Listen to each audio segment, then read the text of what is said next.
Can you hear me? Can you hear me? Yes? Yes? You hear me? No. Can you hear me now? Now can you hear me? Okay, I'm going to talk pretty loud. For those of you that don't know me, I'm Eva Riley-Petty and I'm the director of the Foxboro Classical Ballet Academy. When I started this school 2 years ago, I just had one hope, that somebody would sign up and help me pay the rent. And 2 years later, here we are. So, congratulations everybody, thank you. Having grown up in a home where the arts were greatly appreciated and a mother who was willing to do anything to get us there, I realized as an adult how important ballet is to children and adults. I had come to believe over the years that classical ballet had become a dying art. From what you see on television and competitions for dance, I really didn't think classical ballet still existed. And it really came to a head one day when I saw an ad in the newspaper for Giselle in 3D up at Patriot Place, a movie. And I was so excited, and I rushed up there 9 o'clock in the morning to get my ticket because I said it's going to be sold out. I went in there at 6 o'clock. I thought every ballet student in the state was going to be there, and I was the only person in the audience. It really upset me. So about 2.5 years ago, I reconnected with a lot of my Boston Ballet friends from before 1975, and a lot of them, because they hadn't gone to college, a lot of them had thriving ballet schools all over the country. A lot of them still worked for ballet companies, so I knew that classical ballet still existed. Ballet is one of the most impressive forms of art for a child. Not only the exercise concept, the discipline, the musicality, the rhythm, but also academically, because counting the music, and everybody knows there's studies of how classical music can affect children. So this is a combination of both, which is really a great thing.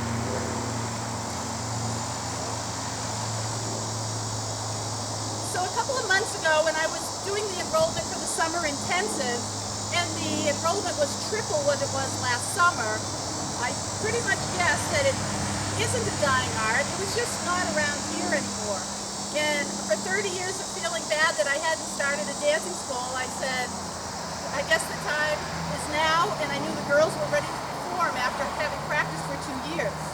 So I called Carrie, who runs Hunakai. Hi, Carla. And I said, how would you feel about letting my girls do a little performance on your lawn? And Carla said, I have a better idea. I have an open house at the end of August. Why don't we put it all together? So I thought that was a fantastic idea. The girls have worked really hard, and here we are. Many of these girls have never been on a stage before, other than maybe a recital, which is a totally different thing. I'm sure some of you have sat through those grueling 3 hours in a high school somewhere on a sunny day, and how horrible that is. But I really wanted to do something special for them, a whole different thing, like a real performance.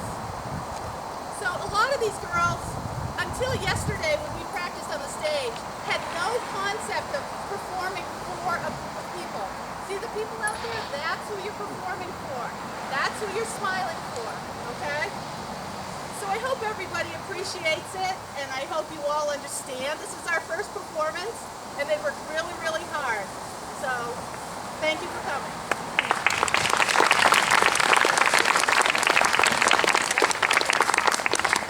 What we're going to do for you is do a lecture demonstration. Basically, it's going to be like a little mini class for every level, so you can see what's expected of the kids at certain levels and what they'll aspire to as they move up the different colors. The first level, okay, girls. The first level, they start generally from age 5. A lot of kids are on vacation. They generally start around age 5 to 7 as the youngest level. At this level, they learn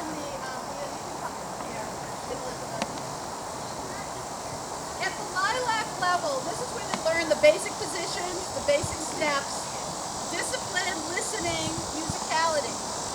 And this is really the most difficult level to teach because they don't know anything, so I have to do it all with them. makes it very difficult to correct them if they're doing things incorrectly. So we usually have mentors or demonstrators in front of the class to help us out with that. So I'm going to put the microphone down and do a little mini class. I'll try not to bark any corrections at them, but I don't know how that's going to go. But anyway, at this level they start with both hands on the bar because they're not stable enough to do anything with one hand. Also, most things are done from first position. So everybody stand in first position. Let me see, girls. Okay, so this is basically start everything from first position. All right. This is what we're going to do. I'm even turning this on so you can't hear me. Okay, we're just going to do 3 demi-pliés. First, second, third, switch, third. Okay? And then just hold your arms down below.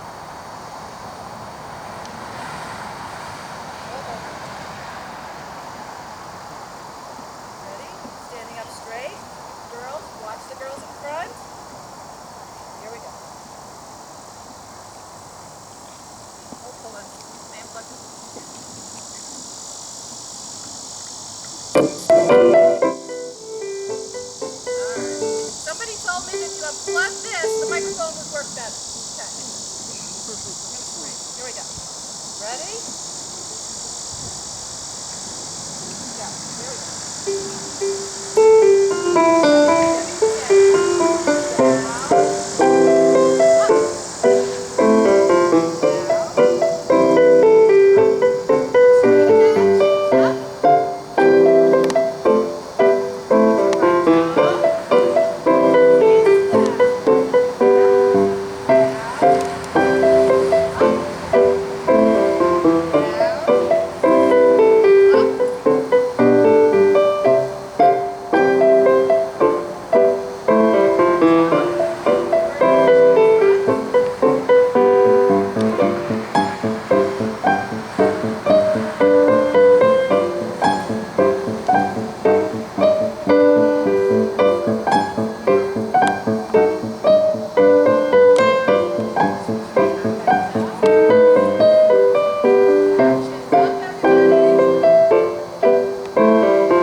You hear me? At this age, this is really where we do a lot of stretching, a lot of splits, because by the time the children get to be 8 to 10, if they haven't stretched out and worked on their turnout, it's too late. Their hips are set, their bones are set, and then it's too late. So we really emphasize stretching at this age. Girl, everybody down the split.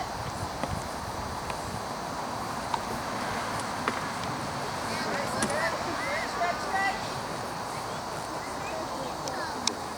All right, stand up.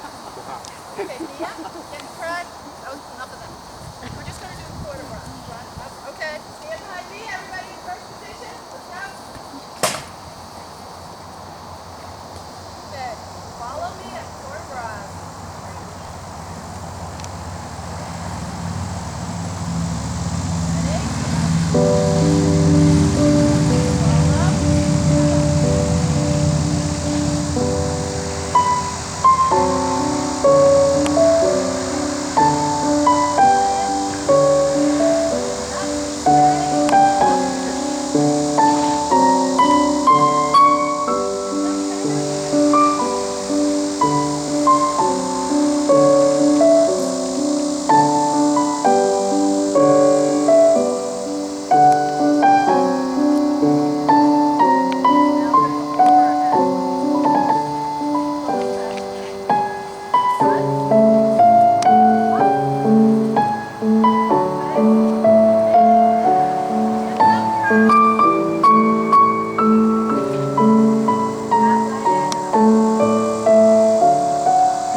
Okay, the next level, the girls, Pacific Blue girls. This is really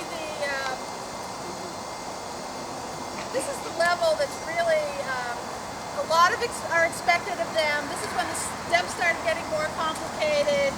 And this is when discipline and focus is the most important. Not only is the work getting much more difficult, and a lot of these girls come 2 and 3 times a week, but also there might be some girl in the class who really loves to dance and maybe wants to become a ballet dancer someday. So if there's any disruption in the class, it's really not a good thing. So we really stress discipline at this level. All right, ladies. This is the Pacific Blue level. These girls range from maybe like 8 to 10. And this is really the fastest growing group. When my sister, who used to be a principal dancer, Boston Ballet teaches, this is the group that we really focus on. So there's a lot of potential in this group. So what we're going to do now is you're going to see a lot of the same steps, but they're going to be a little bit more complicated. You'll understand. All right, ladies. Plie, you've got 2 Debbie's and 2 Ron. Okay.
Bye.